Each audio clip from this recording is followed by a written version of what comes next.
Hey, what's up guys? It's Aphareus here, just coming at you with a build video. I didn't really want to put this out because it's absolutely broken, but this is something that can help a lot of people, especially if you're struggling. This could also help run through those new game plus levels. I just finished 100%ing the game, mostly in part thanks to this build. It's absolutely broken right now. I've played with the Sword of Night and Flame, I've played with Moonveil, I've tested out a lot of weapons. This feels way stronger than even those, and those are going to get nerfed because they are OP. So right here what I've got is Hoslow's whips. I've got two of them. I had a friend play through with me and he dropped me one during my first playthrough, so I've got dual wielded Hoslow's whips. I'll talk through a little bit about what I've got going on here.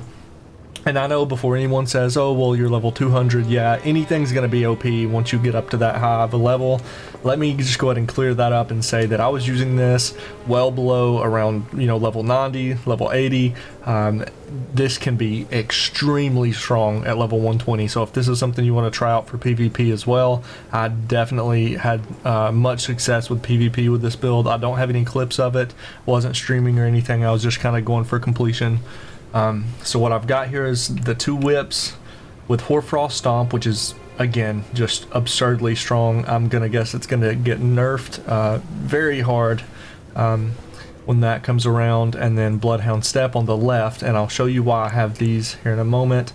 I have the Glintstone Staff here. You don't need it, but it's there in case. I'll kind of show you how I've got it set up for a level 120 build towards the end of this video.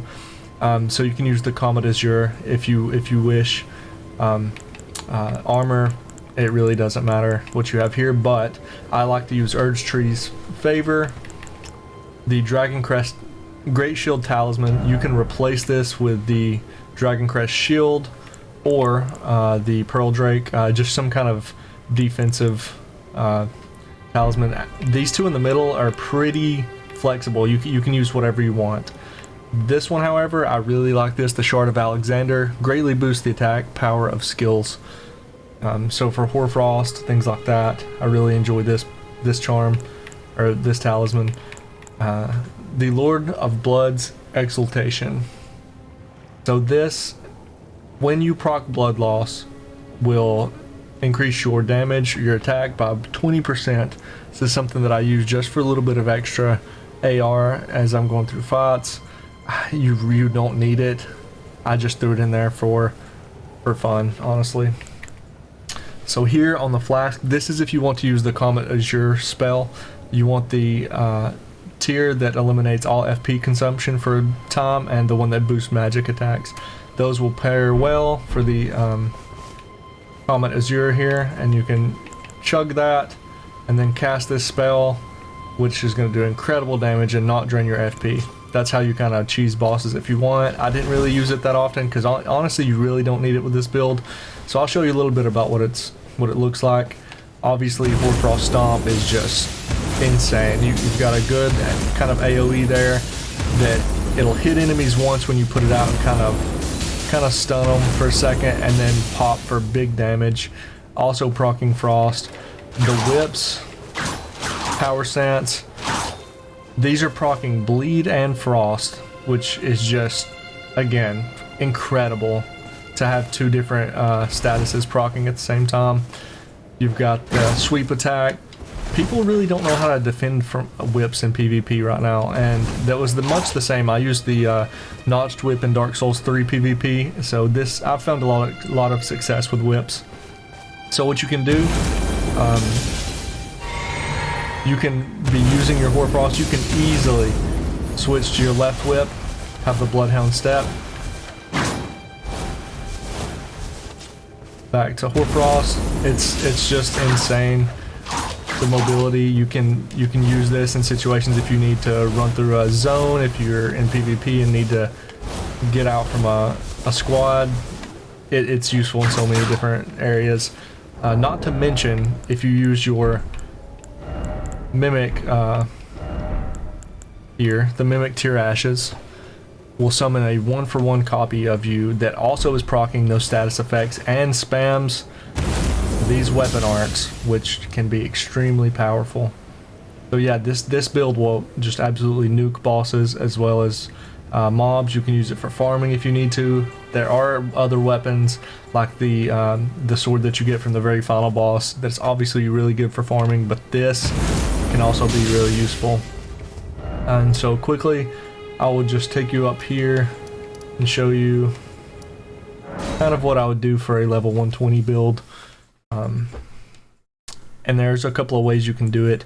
If you are looking to use the spell, I would definitely spec more towards the ant. I know you're gonna have lower AR slightly because it scales better with dex.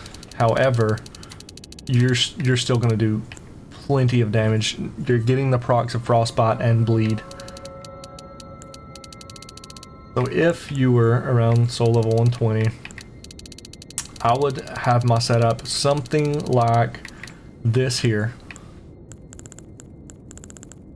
If you were wanting to use the Comet Azure, more of a PvE type of thing. It's still really good for PvP, but this can be used in all situations kind of. If you didn't care that much about the spell, you just wanted to go this route, I would throw it into Dex. Do something like this. You could honestly, those last 10 points you could throw if you wanted more vigor, mind, endurance, or intelligence. This would be kind of the layout I would go for. But for the most part, what I did was I played through my first 2 playthroughs something around this level, and then I saved up my souls as I was playing through my second playthrough. And just kind of dropped everything I had. I did a little bit of farming, and that's how I got to the level I am. Finished 100%ing with this build. It is absolutely just overpowered. Again, it makes the Sword of Night and Flame look like a joke, really. And I think you all know how strong that that weapon is. This here, it's just extremely overpowered. But this makes the game so much easier. So yeah, give it a shot. It's really good in PvP, really good for PvE, and will absolutely carry you to the end game if you're having troubles with bosses, if you're having troubles clearing content, or if you're just wanting to run through and 100% the game. Use it in it's great for New Game Plus. That's why I've used them. So yeah, give it a shot and have a good day.